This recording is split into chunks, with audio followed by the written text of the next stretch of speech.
Louvado seja nosso Senhor Jesus Cristo.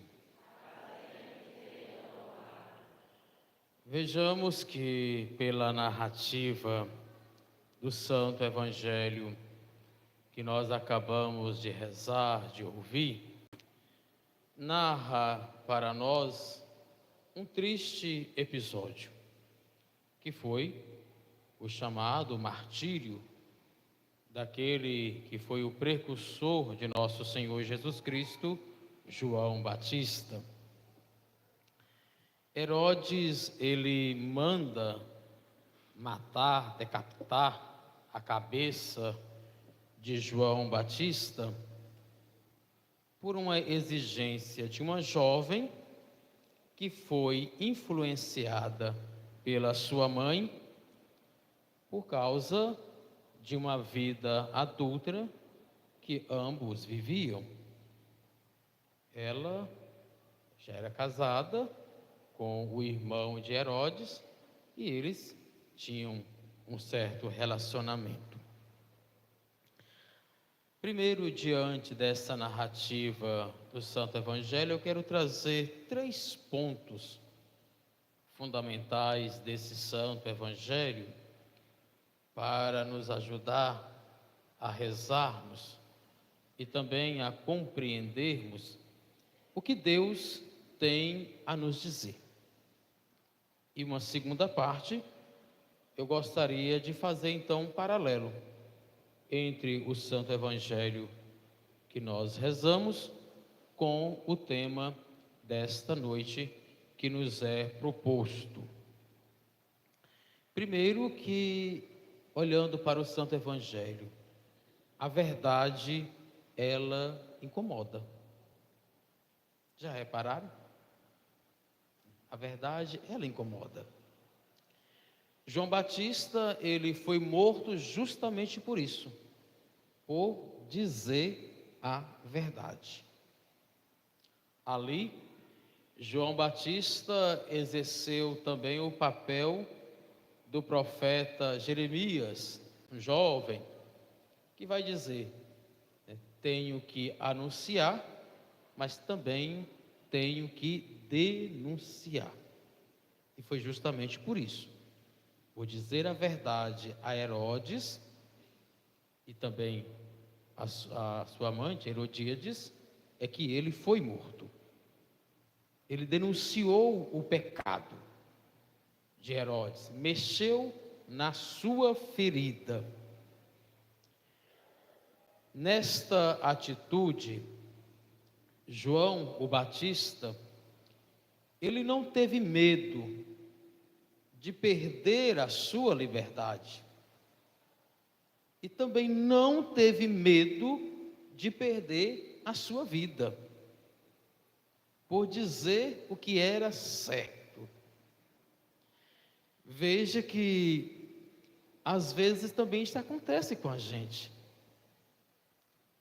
Não sei se aqui em Malhada, nem com o meu povo de Guajeru, acho que não acontece isso não, espero. Às vezes, não padre, eu só contei uma mentirinha só, uma mentirinha pequenininha, ou então eu contei isso aqui para poder livrar, para ajudar uma pessoa. Faltar com a verdade. Mentira é sempre mentira. Não tem mentira pequena nem mentira grande. Mentira, ela é sempre uma mentira. Falta com a verdade. E é por isso que hoje, nos dias atuais, a verdade, ela nos leva a questionar. Ela nos incomoda. Ela faz agitar dentro de nós. Por isso que muitos, às vezes, preferem um silêncio do que uma correção fraterna, do que uma chamada de atenção.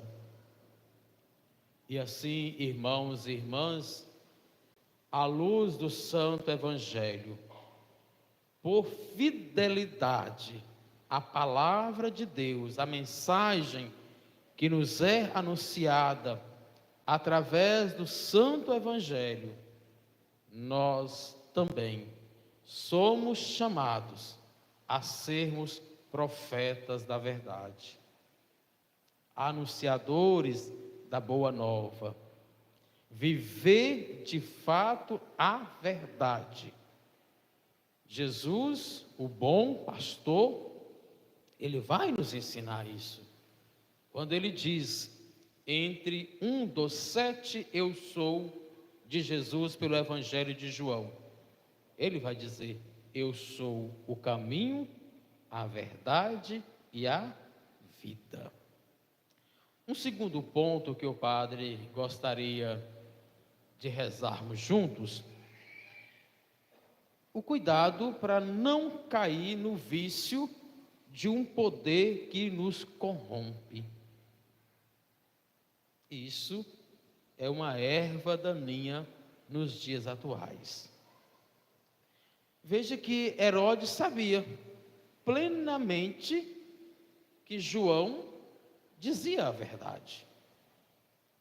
Até vai dizer o texto sagrado que às vezes ele até descia, ia à cela, ele gostava de ouvir João Batista. Então ele sabia que aquilo, as denúncias de João, o Batista, era verdade. João não estava mentindo. Que João Batista era um homem fiel, um homem justo, verdadeiro. Mas, no entanto, para agradar aos convidados que ali estavam, ele prefere agradar àqueles do que seguir a sua consciência. Olha o chamado que a palavra de Deus nos faz: agir com a nossa consciência. Hoje pela manhã, estando lá em Caculé, está ainda acontecendo uma grande feira, e parece que a gente às vezes tem uma cara de padre, né? Nunca vi aquela criatura. Ele passou, assim que eu cheguei lá no ambiente, o senhor é padre? Eu falei, sou, meu filho. Ou eu preciso conversar. Certo. Entre a conversa que eu não vou dizer, né? Aposto que estão todos querendo saber o que é, né? Mas eu não posso dizer, né? Confissão. Mas no final, no relato da história daquele jovem, veja como que Deus vai usando meios. Eu só disse para ele isso: faça o que a sua consciência primeiro vai lhe ajudar. Mas a luz se colocando, se Jesus tivesse que tomar aquela decisão que ali ele precisava tomar, qual seria a reação de Jesus? Então, agir em nossos dias, na nossa vida, como Jesus age. Agir com a nossa consciência. Pensar. Ver o que de fato é certo. Diante desse questionamento, voltando para Herodes, ele fez um juramento, me desculpe a expressão, um juramento tolo. Mas para honrar no meio dos convidados, por orgulho, por não voltar atrás, ele então manda e dá a condenação da morte para João Batista. Cuidado, porque às vezes também isso pode acontecer com a gente. A forma de agir comigo é assim, um sangue quente. E a gente toma algumas decisões que depois vai se arrepender. Vamos quebrar a cara. Eu gosto muito de orientar as pessoas quando vão conversar comigo sobre determinado assunto. Na hora do nervosismo, na hora do sangue quente, não tome nenhuma decisão no escuro, porque depois vai se arrepender. É parar, naquela linguagem, né? Contar até 10, respirar fundo, se acalme, para depois tomar aquela decisão. Gostaria de fazer uma pergunta para vocês e para mim também, é claro. Não precisa responder em voz alta, mas na tua consciência, quantas vezes também nós, por medo de perder um prestígio, deixamos de fazer o que é certo. Entenderam? Quantas vezes, por medo de perder o status, o nosso conforto, aquela zona de conforto, a gente deixa de fazer o que é certo. Há um pensamento de um determinado escritor, que agora não me lembro o nome, em que ele diz isso justamente, né? Que ele não tem medo do barulho dos grandes, dos perversos, tem medo do silêncio dos bons. Nós somos chamados a seguir os passos daquele que é o bom Jesus. Um terceiro ponto é o preço de seguir Jesus. A morte de João Batista nos lembra que seguir Jesus exige de cada um de nós coragem, renúncia, disposição para enfrentar as perseguições. E se for preciso até dar a vida, até morrer. Tem coragem de dar a sua vida, seu sangue, por causa de Jesus? Tem, Anderson?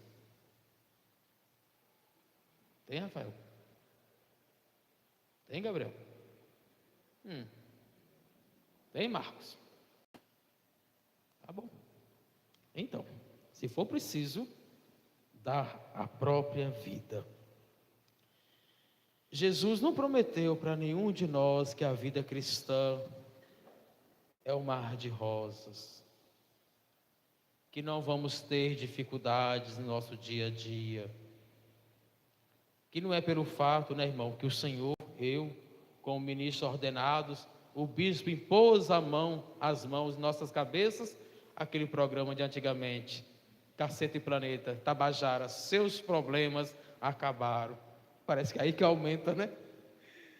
Não é pelo fato que a gente é cristão que a gente não vai ter problema. Não foi isso que Jesus prometeu.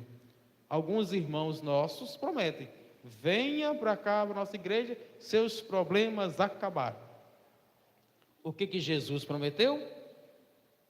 Eis que eu estarei convosco todos os dias. Isso é uma grande alegria. A presença diária, todos os momentos de Jesus conosco. Agora eu gostaria então de a gente fazer um paralelo entre esse santo evangelho com o tema proposto para hoje, olhando pelo jubileu da esperança, a alegria, a esperança do chamado, buscar a justiça social a partir da família. Veja que João Batista, ele carregou essa fidelidade a Deus nosso Senhor, a escuta da palavra, a espiritualidade, porque ele bebeu da fonte primeira dos seus pais. Foi deles que João Batista aprendeu a viver o segmento. Em nossas famílias, nós também somos chamados a educar e a ser educados para a verdade. Para a verdade. Para a justiça, para a prática do amor. Quando formamos os filhos à luz do Evangelho, estamos construindo uma sociedade justa, fraterna. E aqui eu gostaria de fazer uma pergunta para todos aqueles que são filhos e também para os pais. Já repararam que os filhos de hoje não mais querem pedir benção a pai e benção a mãe? Eu não sei, aquele malhada. Não vou dizer dos meus também, não. Mas muitos filhos hoje não querem mais pedir benção a pai, benção a mãe, benção aos avós, aos tios, aos padres. Acham que é careta pedir bênção. Careta, desculpa a outra expressão, entre aspas, breguice, é ser mal educado. Teu pai é pai, tua mãe é mãe. E a gente tem que aprender isso, a revoltar, a renovar esses valores que são cristãos, éticos, morais. É honrar o quarto mandamento. Qual é o quarto mandamento? Nem o padre esqueceu. Fugir da catequese. Qual é, minha gente? Eu esperava assim mais vibrante. Mas se esquecer é esse. Honrar pai e mãe. Honrar pai e mãe. Um certo dia eu estava em um determinado lugar, numa determinada cidade, que não sei mais aonde. O povo de Guajeru já sabe, né? Quando a gente quer falar, quando o padre diz assim que não pode falar o local. E lá naquele comércio, uma criancinha chegou para uma determinada senhora e disse, né? Benção, não me pensa não, menino, que eu não sou velha, não. Já mentiu, porque era velha mesmo. E feia. Então mentiu 2 vezes para a criança, já ensinou coisa errada para a criança. Mas minha gente, então veja como que uma pequena frase, uma pequena fala, destrói todo um conceito que aquela criança tinha, de respeito, de educação. E às vezes também não é culpa só dos filhos, não. Porque muitas vezes, muitos pais também ensinam para os seus filhos, não me pede bênção não, que eu não sou velho. Eu sou seu melhor amigo, ou sua melhor amiga como mãe. Não, senhor, e não, senhora. Tu não é o melhor amigo do teu filho, nem a melhor amiga. Tu é pai, tu é mãe. Amigo, os filhos vão encontrar lá na escola, no futebol, na academia, nos pilates. Minha irmã? O pai também faz pilates. Né? Enfim, estou precisando. Então, é nesses lugares que a gente está, a gente faz o nosso grupo de amigos. Mas lá em casa, eu sou filho, eu sou irmão, pai e mãe. É preciso aprender. É preciso aprender também que na família brota-se a justiça. Veja que se o ano do jubileu nos convida a viver essa prática da alegria, da esperança, guardem vossos corações. Não há uma verdadeira alegria onde reina o espírito da injustiça. Onde reina a mentira, não vai haver alegria e nem esperança. Uma família que caminha na justiça, mesmo em meio às dificuldades, experimenta uma profunda alegria de viver segundo os valores do reino de Deus.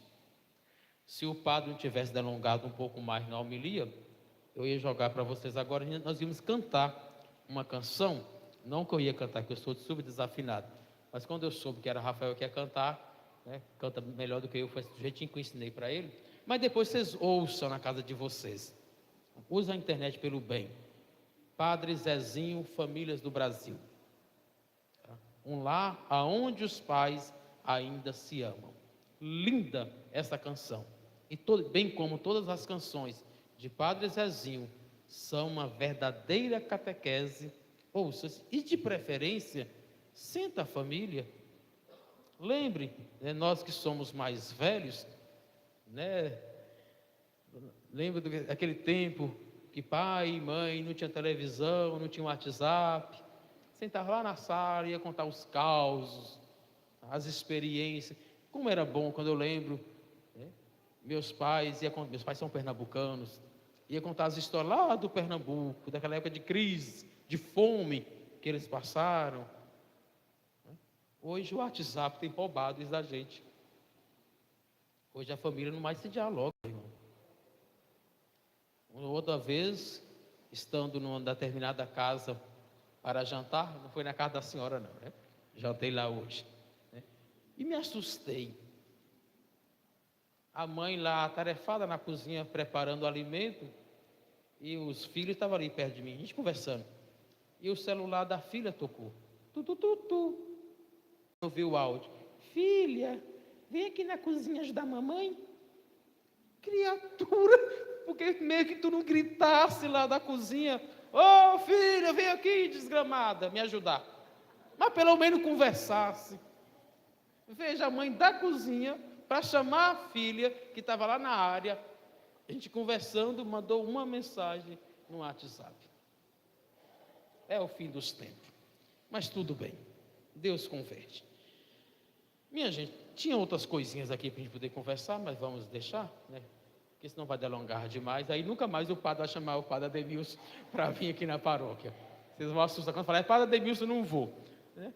Mas lembro do meu primeiro bispo lá em Janaúba. Ele dizia, quando for celebrar, fazer uma homilia, deixa o povo sempre com aquele gostinho de quero mais. Espero que assim fique. Só gostaria de finalizar com uma frase do saudoso Papa e hoje santo, São João Paulo II.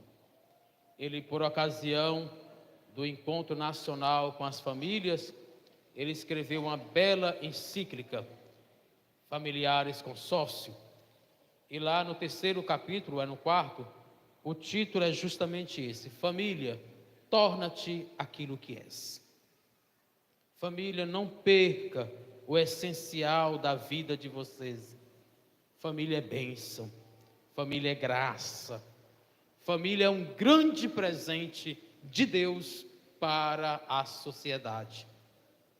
Família é tão importante, mas tão importante, e talvez nós, como os bons mineiros, né, dizemos lá em Minas, é um trem tão bom que Deus, Ele tinha diversas formas para enviar o teu filho Jesus ao mundo.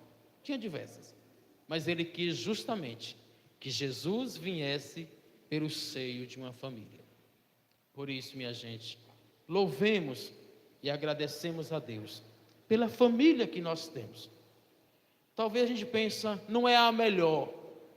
Ah, se meu pai fosse igual ao pai de fulano. Ah, se minha mãe fosse igual à mãe do meu amigo fulano. Vai conviver um dia lá naquela casa que tu vai ver que os problemas são os mesmos. Só muda de residência.